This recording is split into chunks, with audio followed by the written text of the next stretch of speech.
Assalamualaikum warahmatullahi wabarakatuh. Waalaikumsalam warahmatullahi wabarakatuh. Selamat siang semuanya. Siang. Perkenalkan kami dari kelompok 4. Di sini kami akan menjelaskan materi mengenai perkembangan sosial emosi di masa dewasa muda. Dengan singkat waktu kita langsung saja dari yang pertama. Nah, ini ada tahap-tahap masa dewasa. Kalau menurut teori perkembangan psikososial dari Erikson, fase ketujuh adalah fase di mana orang dewasa muda atau 40 sampai 65 tahun menghadapi isu penting yakni generativitas dan stagnasi. Nah, teman-teman dari teori Erikson itu ada 8 tahapan yang dilalui oleh manusia gitu. Nah, kalau masa dewasa muda ini termasuk ke dalam fase yang ketujuh sekitar umur 40 sampai 65 tahun dan menghadapi isu penting yaitu generativitas dan stagnasi. Nah, apa itu generativitas dan stagnasi? Generativitas adalah sebuah istilah yang menggambarkan hasrat atau keinginan orang dewasa untuk memberikan kontribusi positif atau sesuatu yang mereka miliki ke generasi selanjutnya.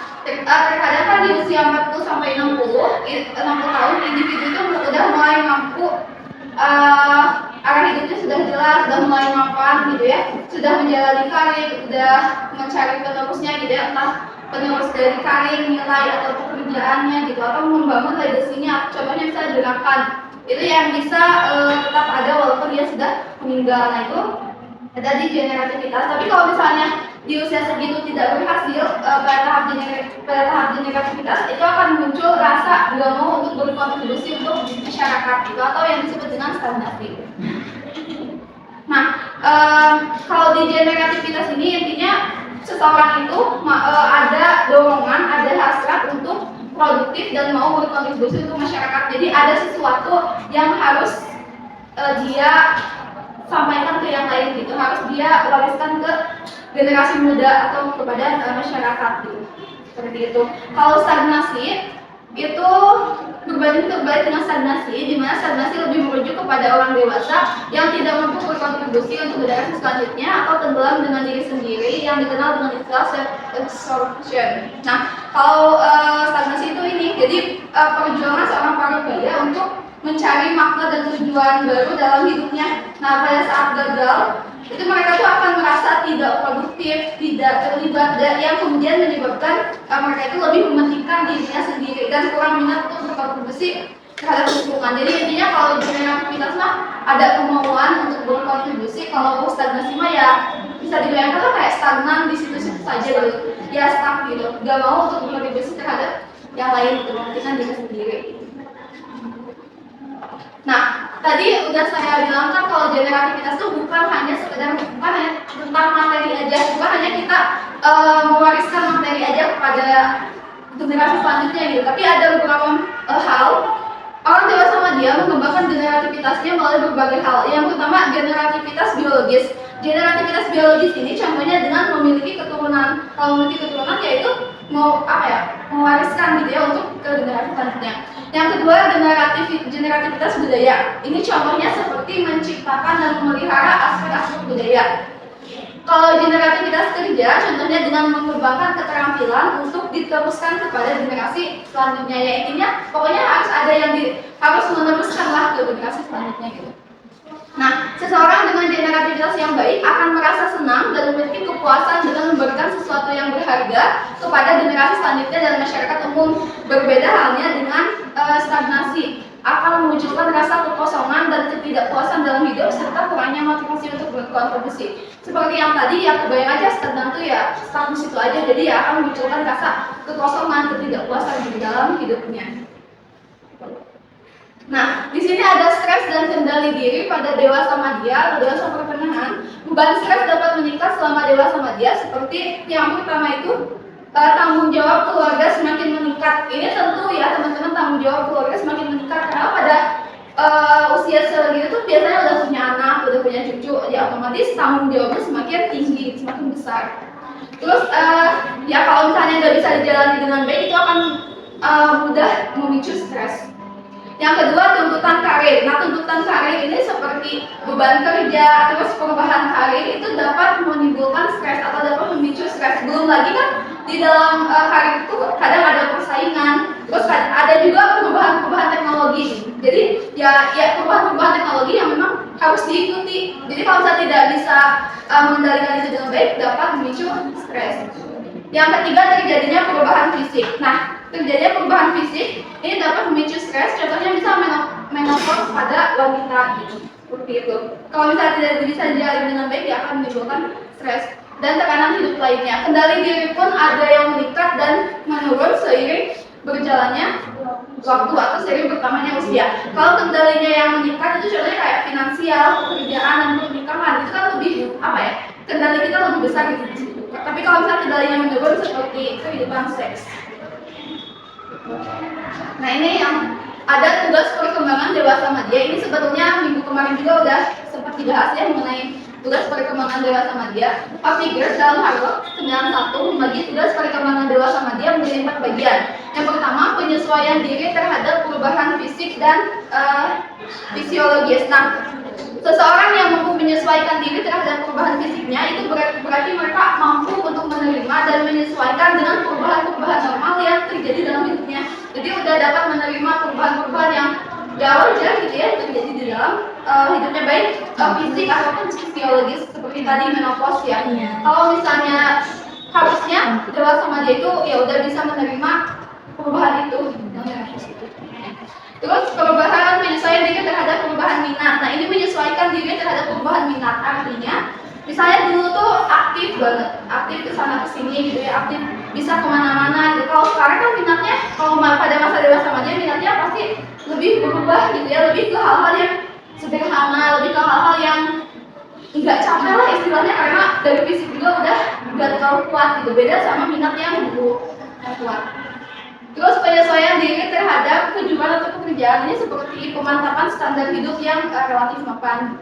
Terus yang terakhir itu ada penyesuaian diri terhadap keluarga. Penyesuaian diri terhadap keluarga ini lebih kepada tugas sebagai pasangan, kita menyesuaikan diri sebagai pasangan, terus menyesuaikan diri juga dengan orang tua, membantu anak untuk tumbuh gitu ya dari remaja ke dewasa gitu, seperti itu. Nah, untuk orang dewasa yang mampu menerima dirinya dengan baik dan berlapang hati itu dapat dilihat dari kemampuannya menjalani kehidupan. Jadi kalau misalnya orang dewasa dia mampu menjalankan tugas-tugas ini, itu bisa dilihat dari kemampuannya dalam menjalani kehidupan. Dia menganggap bahwasanya dirinya itu berharga, mampu untuk menetapkan diri dan bertanggung jawab gitu. Tapi beda halnya jika dia tidak mau menerima perubahan-perubahan dalam dirinya.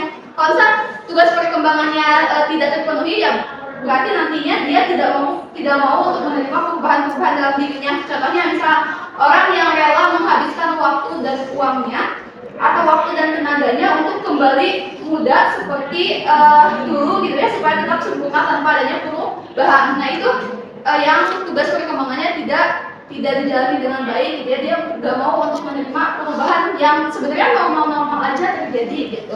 Nah, itu tuh bisa terjadi karena emosinya belum matang, karena tidak matangnya emosi sehingga mereka itu tidak tahu cara untuk menghadapi secara positif perubahan-perubahan yang dijalaninya. Karena kalau misalnya mereka udah mau menerima semuanya, dia menerima perubahan-perubahan dalam dirinya, itu menandakan bahwa emosinya matang sehingga dia sehingga dia tahu cara menghadapi, cara menyikapi secara positif perubahan yang terjadi dalam dirinya.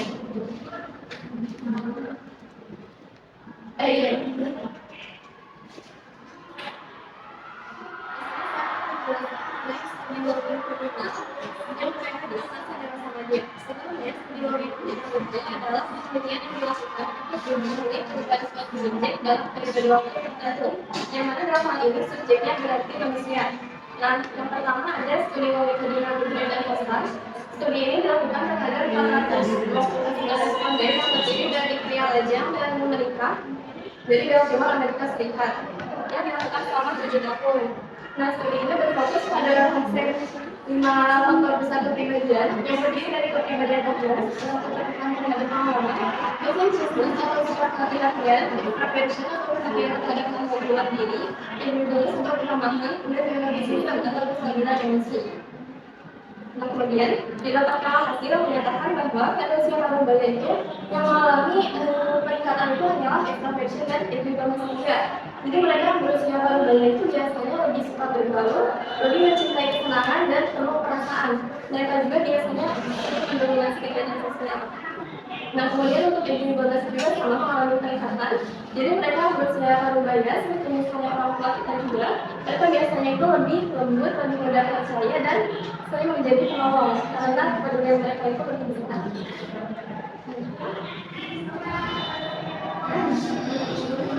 Yang kedua, studi mengikuti yang lain. Studi ini dilakukan selama 23 tahun terhadap 508 mahasiswa yang masuk di University of California di Berkeley. Studi ini dilakukan dengan berfokus pada pengalaman, evaluasi, atribusi, minat, tujuan, dan motif yang berkaitan dengan pencapaian, pengembangan kepribadian, dan identiti. Hasilnya menyatakan bahwa terdapat beberapa karakteristik pada dewasa muda yang cenderung lebih stabil daripada karakteristik lainnya. Nah, karakteristik yang paling stabil adalah karakteristik yang menyangkut aspek intelektual, keyakinan diri, dan keterbukaan terhadap pengalaman baru. Sedangkan karakteristik yang paling banyak berubah adalah karakteristik yang menyangkut aspek pengasuhan, permusuhan, dan pengendalian diri. Yang ketiga, studi longitudinal wheels. Studi ini dilakukan selama 50 tahunan, sedang mereka itu lulus dari Wheels College yang dilakukan selama mulai dari 30, 40 sampai 50 tahunan, yang menyatakan bahwa para wanita usia 40 tahunan itu banyak mengalami kekhawatiran mengenai masa muda, menjadi lebih introspektif, minat terhadap keberakaran, serta kesadaran akan keterbatasan dan kematian yang ternyata kekhawatiran itu juga dialami oleh dia. Nah,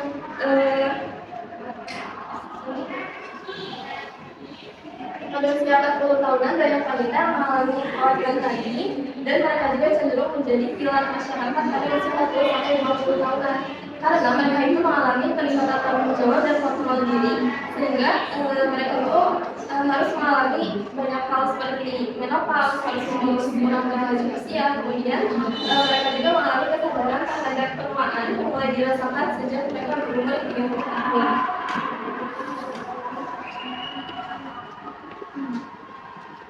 Kemudian studi longitudinal George England. Studi ini dilakukan terhadap 3 sel radium yang kemudian dilakukan terhadap dilakukan selama beberapa tahun mulai dari tahun 1920 sampai 1940. Nah, sel ini mengkategorikan orang-orang yang berusia 50 sampai 80 tahun terhadap 3 kategori, yaitu bagian sehat, sedih, sakit, dan meninggal. Nah, ia menggunakan data yang dikumpulkan dari individu itu ketika mereka berusia 50 tahun. Jadi studi ini tuh berfokus pada efek jangka panjang tentang apa yang dilakukan pada usia 50 tahunan. Nah, hasilnya menyatakan bahwa bagi mereka yang pada usia 50 tahunan itu bukan merokok berat, tidak menggunakan alkohol, pencahayaan stabil, rutin berolahraga, tidak kemudian berat tubuh, dan memiliki keterampilan penanggulangan masalah mulai, maka mereka itu cenderung akan bahagia pada usia 75 sampai 80 tahun.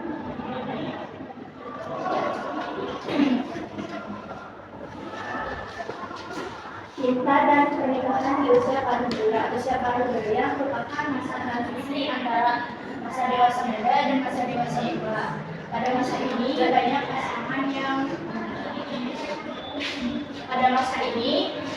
pasangan yang mengalami perubahan dalam hubungan cinta dan pernikahan mereka.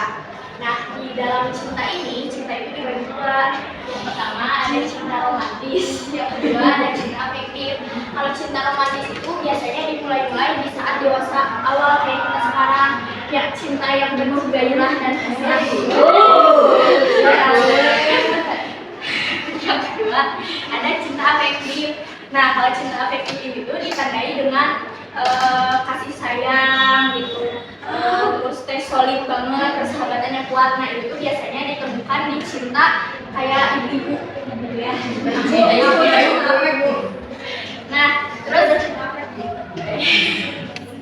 nah di sini beberapa pasangan mungkin mengalami krisis dalam hubungan mereka. Ada yang biasanya kan di dewasa muda ini banyak ya kasus perceraian. Nah, itu tuh ada yang dipertahankan seperti itu pernikahannya tuh, ada yang ditinggalkan. Banyak lah kasusnya. Nah, di sini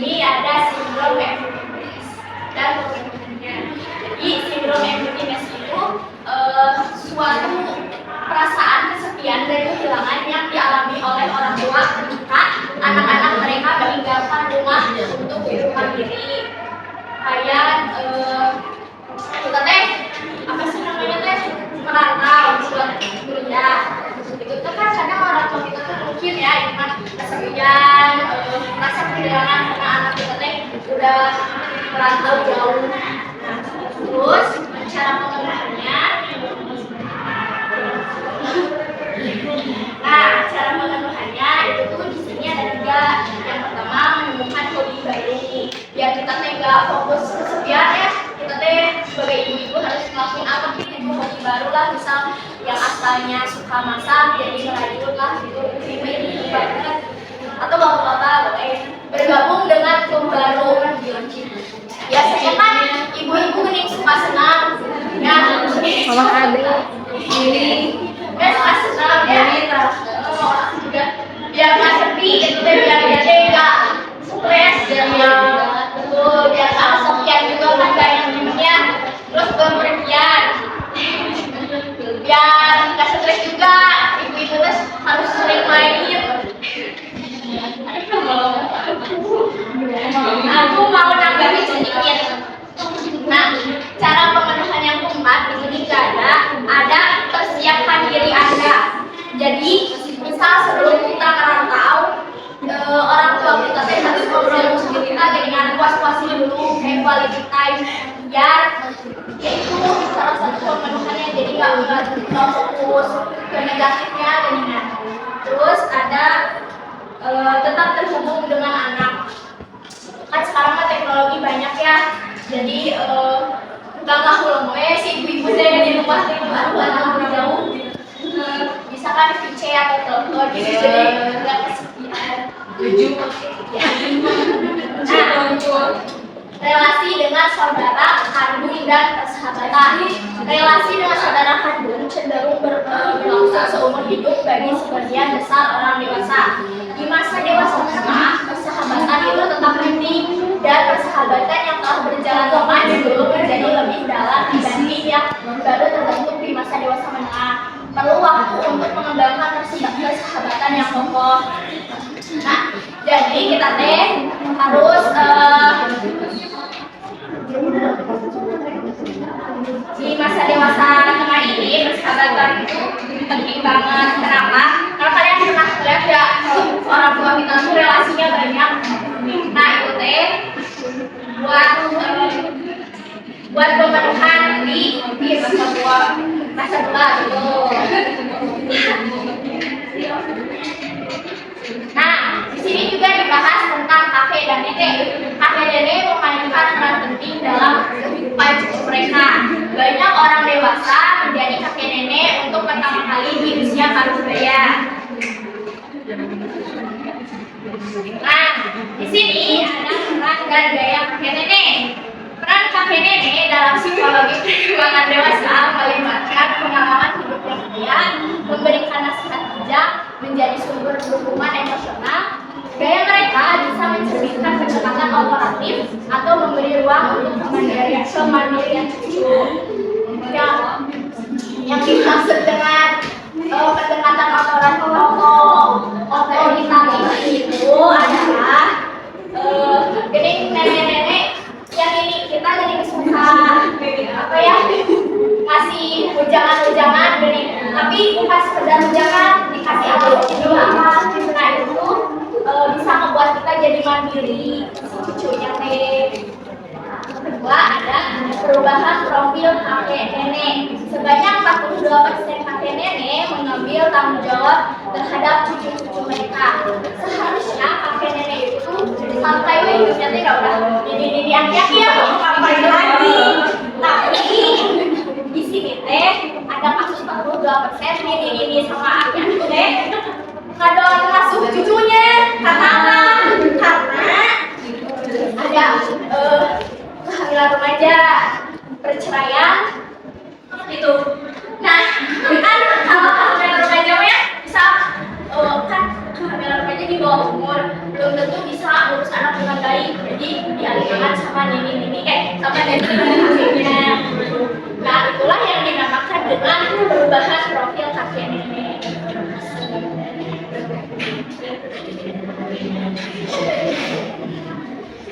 Nah, yang kedua ada relasi antar generasi. Relasi antar generasi dalam psikologi perkembangan dewasa juga mengacu pada hubungan antara orang dewasa usia tengah dengan generasi lainnya seperti generasi muda dan generasi tua. Yang pertama ada hubungan orang tua dengan anak, kayak kita dengan orang tua kita. Nah itu bisa dinamakan juga dengan relasi. Terus hubungan antara rekan kerja. Nah biasanya pada dewasa remaja itu memiliki banyak pengalaman kerja. Kayak Ibu Vina dewasa remaja. Nah terus Ibu Vina bisa kerja sama yang dewasa awal. Nah kan bisa dijadiin jembatan dari kan kalau di tempat kerja buat apa sih namanya teh baru masuk teh training ada yang baru masuk ada pokoknya apa ya aku lupa kayak mengalahkan itu gedean aku mengalahkan itu gedean bisa jadi ya kayak mentor gitu. Nah bisa jadi mentor karena apa si dewasa remaja itu pengalamannya lebih banyak. Yang ketiga ada hubungan antara pasangan. Orang dewasa remaja seringkali sudah menikah dan memiliki pasangan hidup. Hubungan yang baik dengan pasangan dapat membantu mereka mengatasi masalah perkawinan dan memperkuat hubungan mereka. Lalu di sini ada hubungan antara generasi muda dan generasi tua. Si dewasa remaja itu bisa jadi jembatan buat dewasa tua sama dewasa muda. Kayak kita kan dewasa muda, terus generasi dewasa tua teh nanya kena teh apa kan nggak tahu ya. Nah terus nanya ke dewasa muda tapi nggak bisa ngejelasin, akhirnya dijelasinnya sama si dewasa remaja karena bahasanya teh lebih dimengerti jadi nyambung nenek-nenek. Nah penyambung itu intinya mah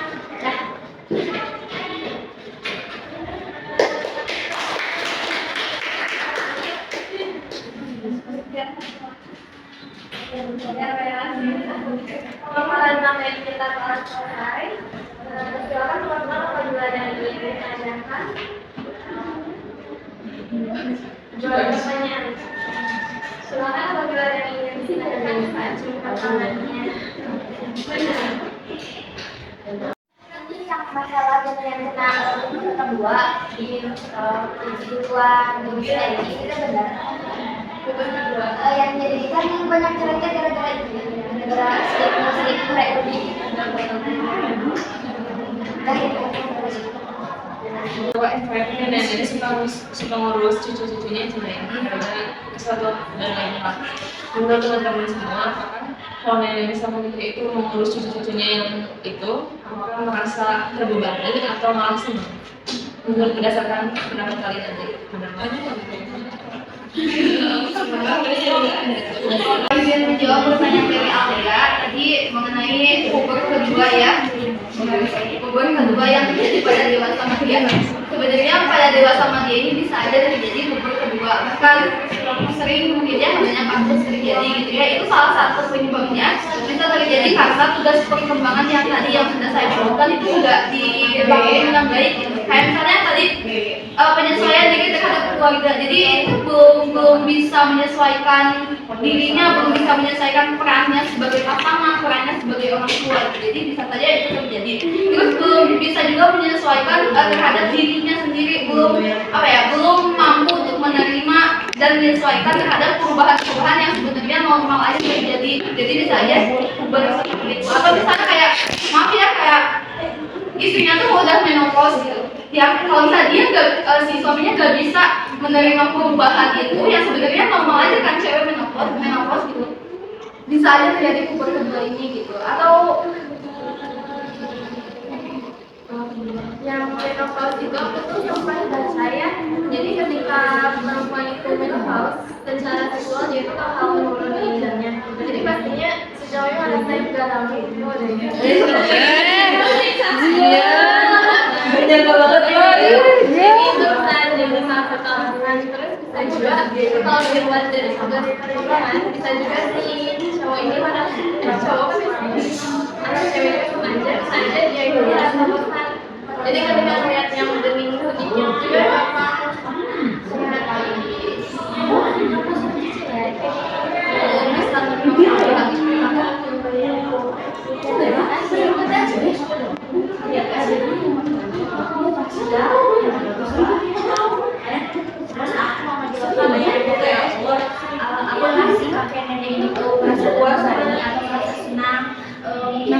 ada yang merasa terbebani, tapi bagian juga ada yang merasa senang. Karena itu kan mereka sendiri dengan jadi senang-senang aja weh, tapi itu bukan suatu kewajiban.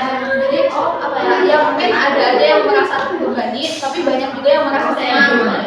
Ini sebenarnya dipengaruhi oleh faktor-faktor yang lain ya. Nah, ada kakek nenek yang memang merasa senang juga di TV cucu gitu ya, tapi itu bukan menjadi suatu hal apa ya, kewajiban yang harus dilakukan oleh si kakek nenek gitu. Bukan berarti si orang tua tuh lepas tangan gitu aja ngasihin anaknya ke kakek nenek, kan banyak ya sekarang yang kayak gitu. Nah, jadi bisa aja sebenarnya senang aja kakek nenek tuh ngurus cucunya gitu, tapi itu tuh jangan dijadikan apa ya, si orang tuanya tuh lepas gitu aja kewajibannya gitu. Kalau melepas gitu aja kewajibannya tanpa dinafkahi itu apa, itu bisa jadi kakek neneknya juga terbebani, bukan bisa jadi pasti terbebani gitu. Mungkin dari uang jajannya, sekolahnya dan lain-lainnya gitu bisa jadi terbebani. Jadi ada dua gitu. Bisa ke depan dulu ya. Selanjutnya, nah, teman-teman tahu nggak tentang kasus ini yang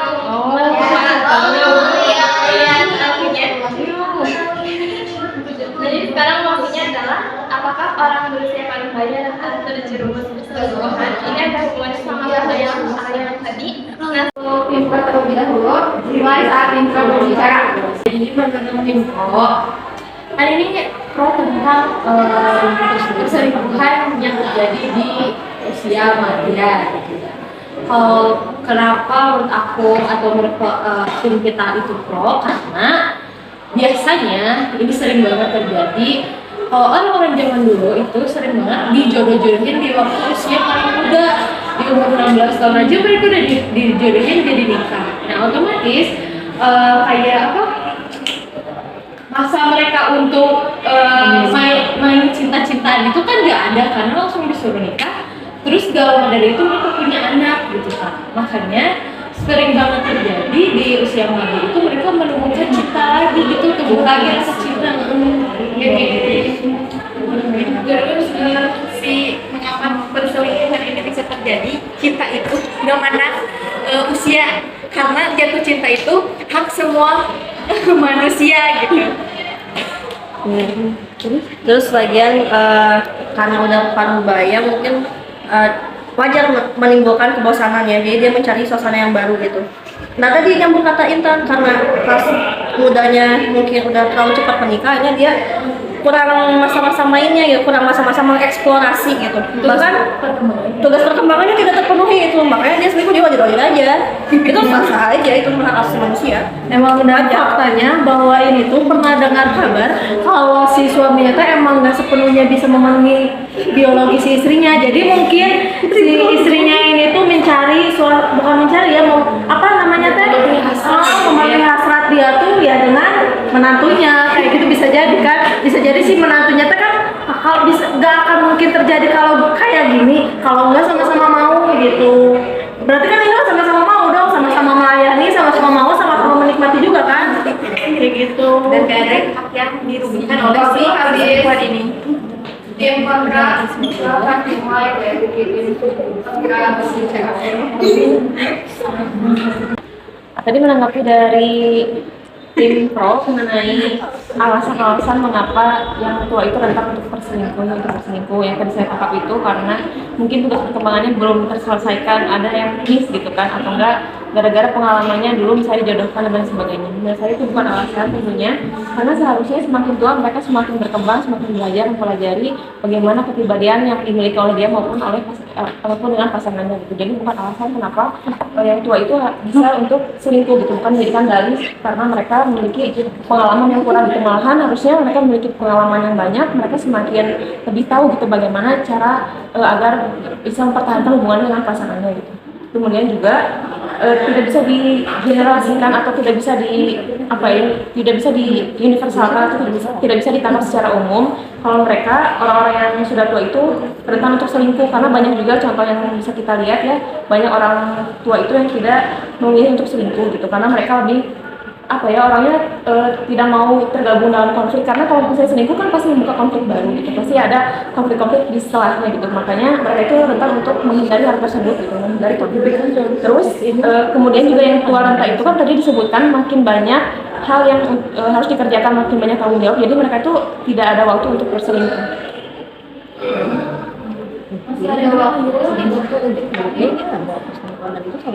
Iya, dan selingkuh itu bukan jalan keluar daripada permasalahan yang orang tua itu hadapi gitu. Masih ada jalan keluar lain yang mungkin bisa diselesaikan bersama pasangannya gitu. Kalaupun ada yang memang selingkuh, itu kan bagi ke dirinya masing-masing. Karena selingkuh itu dalam usia berapapun tidak dibenarkan. Terus pembahasannya bosan, mungkin si bapaknya juga belum tentu nggak bosan. Sifatnya bapaknya bosan, cuma bapaknya memiliki cara lain untuk keluar dari kebosanan itu. Sementara si ibu menyelesaikannya dengan kebosanan itu dengan Habis, silakan kepada tim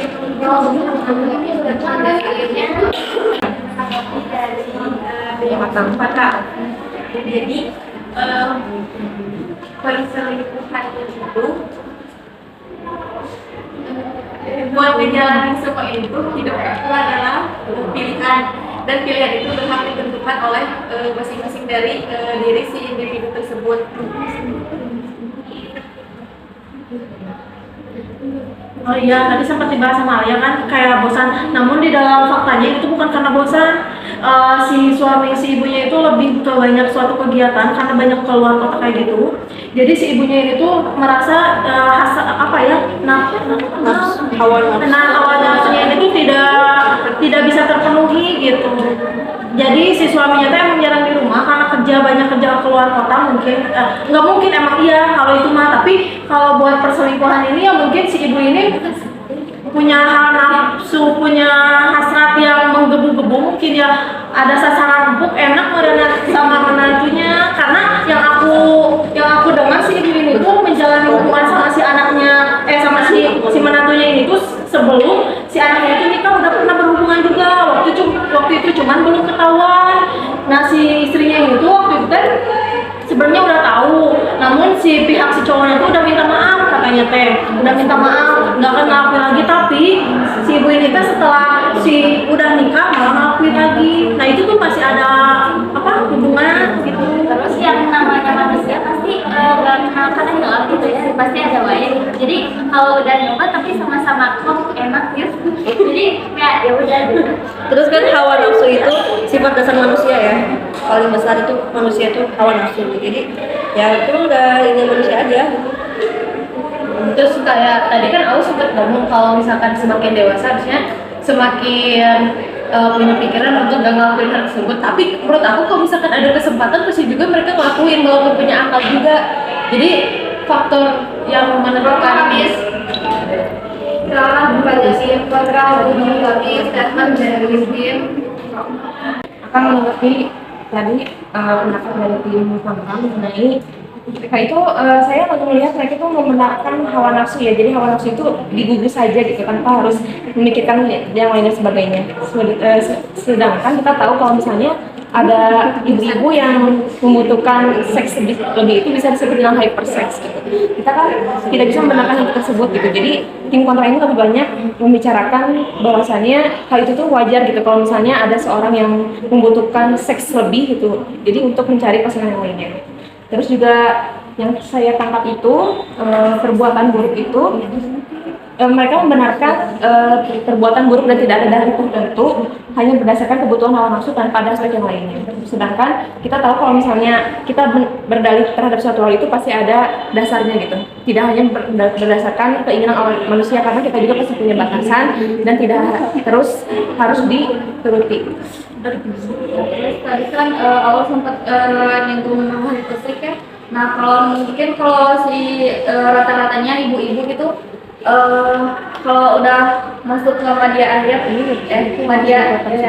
usia media itu udah mulai ada menopause gitu kan. Berarti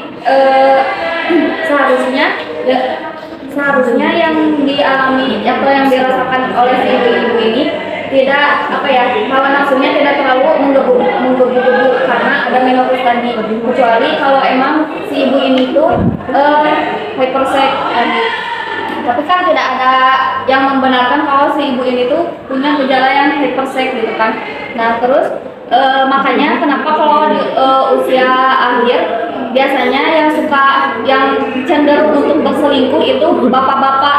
Nah tapi di sini kasusnya yang berselingkuh adalah ibu-ibu yang dimana biasanya sudah lebih malas untuk melakukan hubungan seksual dan dari tingkat berpikirnya pun sudah matang, sudah lebih bisa berpikir lebih mana yang baik dan mana yang kurang baik. Silakan kepada tim pro untuk menanggapi. Dari tim kontrak, kalau misalkan tadi kan sama lo udah dijelasin apa selingkuh itu harus ada dasarnya dan tidak harus dituruti. Kalau misalkan menurut aku balik lagi ke tugas perkembangan, karena tadi misalkan tugas perkembangannya belum selesai, otomatis kan misalkan tetap ada hasrat yang belum terpenuhi kan dari si orang itu. Misalkan tadi yang misalkan dia belum pernah pacaran semasa muda, jadi kepincut pengen pacaran di masa madya, ya pasti bakal ada terjadi. Dan kalau misalkan dituruti atau tidaknya, ya balik lagi manusia juga kan tempatnya khilaf gitu ya. Jadi ya udah we, kalau misalkan emang khilaf mah ya udah we dilakuin gitu.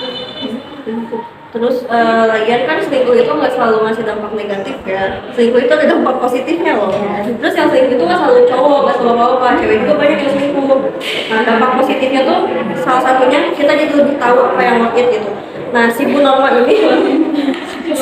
ini kan secara dengan selingkuh terus dia dapat sanksi, dapat ini itu akhirnya dia bisa mengevaluasi diri dia dan pasangannya gitu. Nah dari berselingkuh itu jadi kan si pasangan yang selingkuh tuh bisa berkaca gitu, bisa membandingkan gitu pasangan yang benar sama selingkuhannya tuh gimana. Tapi kan faktanya emang gak ada yang jadi si pelaku selingkuh itu bisa berkaca dari pengalaman selingkuh dan bisa memetik pelajaran gitu.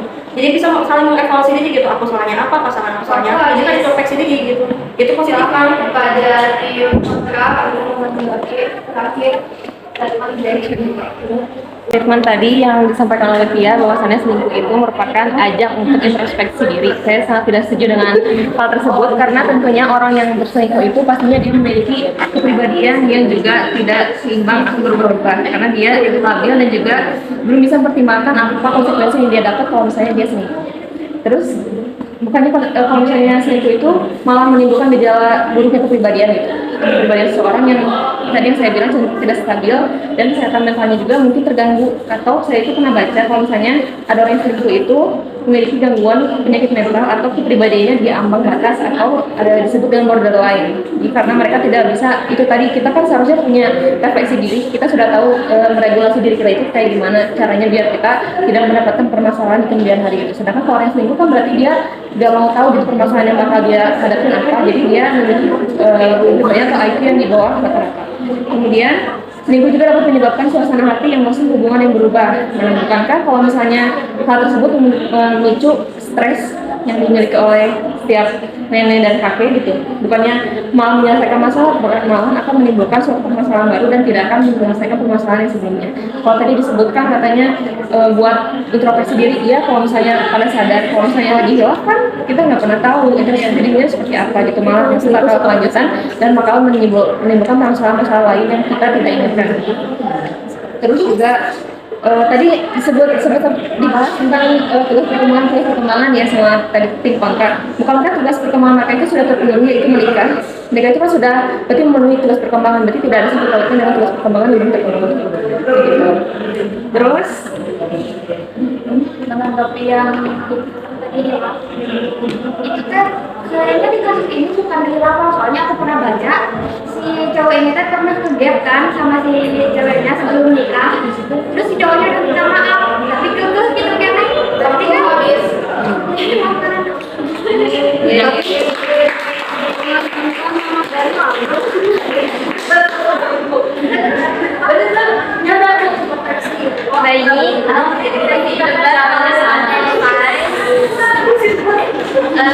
menurut tim pro, perselingkuhan itu wajar terjadi karena ada faktor-faktor penentunya seperti misalnya pernikahan yang bukan diinginkannya, terus hak manusia untuk jatuh cinta, kemudian kebutuhan biologi, dan juga sama-sama menikmati ya. Nah, kemudian untuk kontranya, semakin dewasa itu seharusnya semakin tahu cara untuk melindungi keluarga. Nah, selingkuh juga termasuknya lebih minoritas juga tadi. Nah, terus selingkuh itu bukan penyelesaian masalah, jadi selingkuh ini tidak bisa dibenarkan seperti itu. Cukup sekian presentasi kita hari ini. Mohon maaf atas segala kekurangan. Terima kasih. Wassalamualaikum warahmatullahi wabarakatuh. Terima kasih.